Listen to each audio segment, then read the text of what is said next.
3 decades. That is how long Ahmad Vahidi sat at the center of Iran's shadow war and never once had to answer for any of it. 3 decades of international arrest warrants that went nowhere. 3 decades of promotions instead of prison. And then, in the space of one night, all of that ended in a way nobody saw coming. Not with an arrest, not with a trial, with silence. He gave a statement. He threatened Israel directly, the way hardliners do when they want the world to believe the chain of command is still intact. Hours later, the sky over Tehran lit up again, and by morning, Ahmad Vahidi was gone. No appearance, no denial, no body, just an empty space where one of the most dangerous men in the region used to stand. Before we go further, take 5 seconds. If stories like this, the ones underneath the headlines, are why you're here, hit like right now, subscribe if you haven't, and turn on notifications, because what we found digging into who Vahidi actually is goes a lot deeper than IRGC commander. Let's get into it. To understand why his disappearance is shaking governments from Washington to Jerusalem, you cannot start with the headline. You have to start with who Ahmad Vahidi really was before any of this, because the title commander barely scratches the surface of what this man built. Most people who follow this conflict assume Iran's entire overseas military apparatus traces back to one man, Qasem Soleimani. And that's understandable. Soleimani was the face of it. He posed for photographs on battlefields. He became, in his own strange way, a celebrity of war, mourned publicly and mythologized in state media. But Soleimani did not build the machine he eventually commanded. Ahmad Vahidi did. Decades earlier, as the brutal war with Iraq was finally grinding to its end, a young officer inside the Revolutionary Guard was handed one of the most consequential assignments in the modern history of the Middle East. He became the very first commander of the Quds force, the overseas wing of the Guard responsible for everything Iran does beyond its own borders without officially admitting it does anything at all. At the time, it wasn't a feared global brand. It had no reputation, no mythology, no playbook. It was a blank page, and Vahidi was the one who decided what would be written on it. There was no template to copy, no other country's intelligence service to model it after.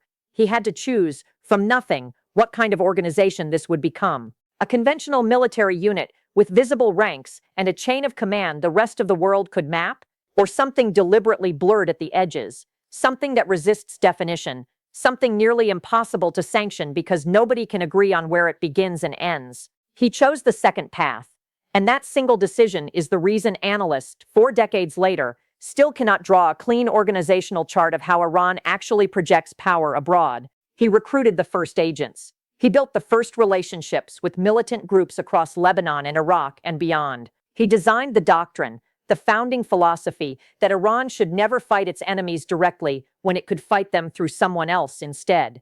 That single idea would shape the next 40 years of Iranian foreign policy. If Soleimani was the most famous man to ever run that organization, Vahidi was the one who decided what it was for in the first place. He wrote the rules everyone after him simply followed, and his record is not clean. It is soaked in blood. In Buenos Aires, a bomb tore through a Jewish community center, killing 85 people and wounding hundreds more. It remains the deadliest anti-Semitic attack carried out in the Western Hemisphere since the end of the Second World War. For years, it functioned as something close to a proof of concept for the doctrine Vahidi had built, that this style of indirect warfare could reach a target on the opposite side of the planet, in a country with no border, no history of conflict, and no obvious connection to Tehran at all, and walk away from it completely. Investigators spent years following the network of contacts, financing, and operational planning behind that attack. Their conclusion pointed directly at Ahmad Vahidi as one of the men who approved it. For the families of the victims, the wait for accountability has now outlasted most of their adult lives. Children who lost parents that day grew up, had children of their own, and are still watching the same name resurface in headlines decades later with no resolution. An international arrest warrant followed, sanctions followed, from multiple governments on multiple continents. None of it slowed him down. He kept being promoted. He went on to serve as Iran's defense minister during the exact stretch of years when the country's missile and drone programs stopped being a modest regional deterrent and became something with genuinely intercontinental ambition. Drone designs that started slow and easily intercepted evolved, generation after generation, into the swarms later launched at tankers, oil facilities, and military installations across an entire region. A meaningful share of every Iranian drone headline you've seen in recent years traces back in some way to decisions made under his watch. Later, he took the Interior Ministry, and in that role, he presided over something the entire world watched unfold live on their phones. A young woman died in police custody after being detained for violating Iran's mandatory hijab law. The country exploded. Women cut their hair in the street. Crowds burned the scarves they had been forced to wear for decades. A chant spread across Iran and then around the world. Woman, life, freedom. For a brief window, it looked like something genuinely new was happening. That was not the response Vahidi delivered. The man now responsible for internal security looked at a nationwide uprising built around the deaths of young women, and he chose escalation. He warned Iranian women publicly that defiance would be punished. Thousands were arrested. Tens of thousands were beaten. The crackdown was methodical, brutal, and personal, run with the cold efficiency of a man who had spent his entire career treating violence as an administrative tool rather than a last resort. This is the man whose disappearance is now rattling intelligence services across multiple continents. But to understand why one missing official matters this much, you have to understand exactly what kind of military he had just inherited, because the war around him did not leave much standing. On the very first day of this campaign, before the sun had even fully set on it, the man who had ruled Iran for more than 3 decades was dead. The single, absolute, final word on every major decision the country had made for a generation was simply gone. There was no funeral broadcast, no declared mourning period, none of the rituals that normally accompany the death of a head of state. The silence was simply there, unexplained, while the war kept moving around it. And the losses did not stop with him. The Guard's longtime overall commander had already been killed in an earlier wave of strikes. The head of Iran's entire armed forces general staff died alongside him. The architect of the missile and drone program, the one person who understood in granular technical detail exactly what the arsenal could and could not do, was eliminated in the same strike package. The supreme leader's closest and most trusted military advisor was confirmed dead. Even the man who had taken command of the Quds force after Soleimani's assassination years earlier was reported killed.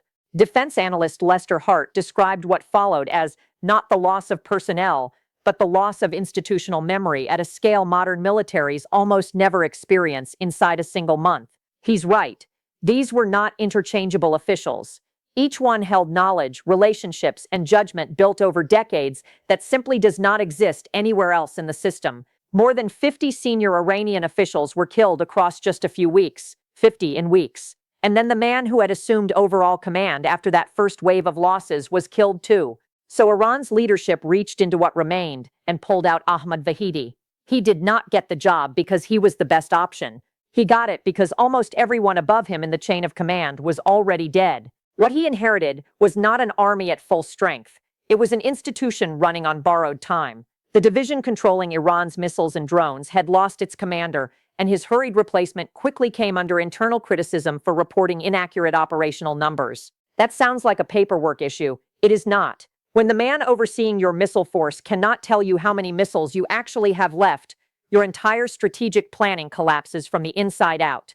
You cannot plan an escalation. You cannot plan a response. You cannot even honestly brief your own leadership. Roughly half of Iran's pre-war missile launchers remained functional, which means the other half, built over decades at enormous cost, were simply gone. Generals were being replaced at a pace so rapid that outside analysts tracking the organizational chart could not keep it accurate for more than a few days at a time. Picture what that looks like from inside a command center. A report arrives, and you cannot be sure the person who sent it still holds the position listed on the document, because that position may have changed hands twice since it was drafted. An order goes down the chain, and there is no guarantee the person receiving it has the authority, the information, or even functioning equipment to carry it out. This is not ordinary wartime confusion. This is an organization trying to fight while its own internal map of itself goes out of date faster than anyone can redraw it. And in the middle of that collapse, Vahidi did not simply try to stabilize a crumbling military. He moved to consolidate power in ways that went far beyond what a normal commander does in wartime. His circle began sidelining civilian officials, dominating wartime decision-making at every level. When the president attempted to appoint a new intelligence minister, Vahidi's faction reportedly blocked the move outright, then pressured the president into installing their own preferred candidate at the head of the Supreme National Security Council instead. None of this required tanks in the street or a formal declaration of anything. It happened through appointments, through which meetings certain people were and were not invited to, through whose phone calls got returned and whose did not. That is how a military apparatus quietly absorbs a government when it has no interest in the optics of a coup. The forms of civilian rule stayed exactly where they were. The substance moved elsewhere. The supreme leader was dead. His own son and designated successor was reportedly in hiding, wounded in an earlier round of strikes. The civilian government had been reduced in practice to a public relations function. Ministers still gave statements. Ambassadors still lodged protests. But the decisions that actually mattered were being made entirely inside the Guard. Lester Hart put it bluntly. Iran was becoming a military state, wearing the costume of a theocracy, and Vahidi was holding the costume together. And then came the night that changed everything again. Ahmad Vahidi delivered what appears to be his final confirmed public statement, a direct and explicit threat against Israel, the kind of rhetorical fire hardliners reach for when they need the world to believe the chain of command still holds. Whether it reflected genuine confidence or pure projection, nobody outside a narrow circle knows. Maybe he believed it. Maybe, after watching every commander above him get removed one by one, a threat against the country responsible for all of it was the only language left that still resembled leadership. Or maybe it was the opposite. Maybe it was a man who understood exactly how thin the ground beneath him had become, making one final loud noise before it gave way completely. The Israelis heard it either way. That evening, aircraft appeared over Tehran again. Explosions were reported across multiple districts of the capital. By the next morning, Ahmad Vahidi was nowhere to be found. Unverified reports started circulating within hours. Opposition channels claimed he had been killed outright. Accounts with a track record of accurate leaks claimed the strike had targeted an underground facility near a park in the capital, then quietly softened the language on those same posts not long after. And yet, as of this writing, not a single official body has confirmed his death, not the Iranian government, not Guard-controlled state media, not the Israeli military, just silence on every official channel from every side. That silence is not nothing. Here is why it matters this much. When Israel eliminates a senior Iranian commander, it typically confirms the strike within hours. It confirmed the death of the acting Lebanon operations commander the same day. It confirmed the missile program architect. It confirmed the Quds force commander who had taken over the role just weeks earlier. When Israel wants the world to know someone has been removed, it usually says so clearly and fast. This time, nothing. There's a reason that pattern matters beyond simple record keeping. Confirming a kill sends a message to allies, adversaries, and the public on every side. This threat is over, plan accordingly. Withholding that confirmation, whether deliberately or simply because the information isn't available yet, sends a completely different message. It says, we are not certain. And uncertainty, in a conflict like this one, is itself a form of intelligence. The Guard has spent decades building a network of hardened underground bunkers beneath Tehran, constructed for exactly a moment like this one, designed to protect senior leadership through a sustained air campaign. Iran's geology allows engineers to build complexes at depths that make them largely impervious to even advanced munitions. These are not shelters dug in a hurry. Some of these complexes have been under construction longer than many of the soldiers currently fighting this war have been alive. If Vahidi reached one of those facilities before or during the strikes, his status becomes genuinely ambiguous, not metaphorically, but operationally. And here is the detail that makes Ahmad Vahidi specifically so difficult to read. Ambiguity has been a weapon of his for his entire career.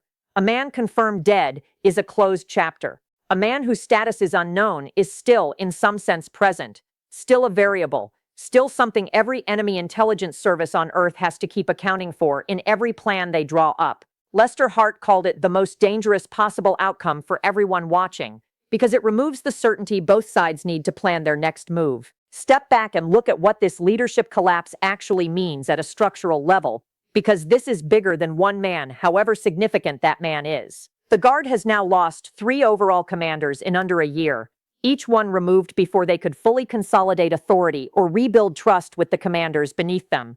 Armies are not just equipment and orders. They are institutions built on doctrine and shared experience, on relationships between people who have worked together for years and learned to anticipate each other's decisions without being told. Every time a commander is killed and replaced, that continuity fractures a little more. Intelligence officers who spent decades cultivating sources are gone. Operational planners with institutional memory are dead. Coordination between branches degrades. Small mistakes compound into large ones. What was once a precision instrument becomes something blunter, slower, and far less predictable. The Quds force specifically has now lost 3 consecutive commanders. Each carried personal relationships with proxy leaders across Lebanon, Gaza, and Yemen. Relationships built over years of secret meetings, shared risk, and mutual obligation. Those relationships do not transfer with a job title.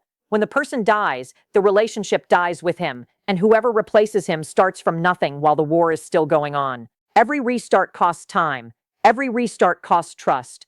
And trust, damaged enough times, stops being something you can simply rebuild by appointing someone new. There is one more thread that cannot be left out of this picture. The Supreme Leader's own son has reportedly been in hiding since being wounded earlier in the campaign. Vahidi's faction represented one of the last remaining nodes of genuine decision-making authority inside the entire system. If Vahidi is now gone, the question of who is actually issuing orders inside Iran right now is not an academic curiosity. It is an urgent intelligence priority for every government watching this conflict unfold. Iran's government continues to function in its public-facing dimensions. Statements get issued, protests get lodged. But the gap between that public performance of governance and the private reality of a catastrophically degraded command structure keeps widening day by day. The organization Soleimani once commanded does not exist anymore. What remains is an institution under acute internal stress, losing senior commanders faster than it can meaningfully replace them, and now, possibly, losing the one man who still held the institutional memory connecting this moment back to everything that came before it, across 4 decades. Ahmad Vahidi spent 30 years feared across the world and untouchable inside his own country. The reckoning he spent a lifetime evading has finally closed the distance between itself and him, in a way nobody fully understands yet. Not even the people whose entire job is to know. The Guard still retains its ideological loyalty and roughly half of what it had before this war began. It has not accepted defeat. But what has been destroyed piece by piece, commander by commander, is coherence itself. Vahidi was the last man still standing who had been present at the very founding of the Quds force, the last living bridge between the organization built from nothing decades ago and the wreckage that exists in its place today. If he is dead, that living memory ends with him. If he is hiding, he may still have one final chapter left to write. So where is Ahmad Vahidi? For 30 years, the world built its entire understanding of Iran's shadow war around the assumption that men like him were permanent fixtures, too embedded, too protected, too central to ever simply vanish. That assumption just failed its first real test, and nobody currently has the answer to replace it. Not Washington, not Jerusalem, and very possibly not even Tehran itself.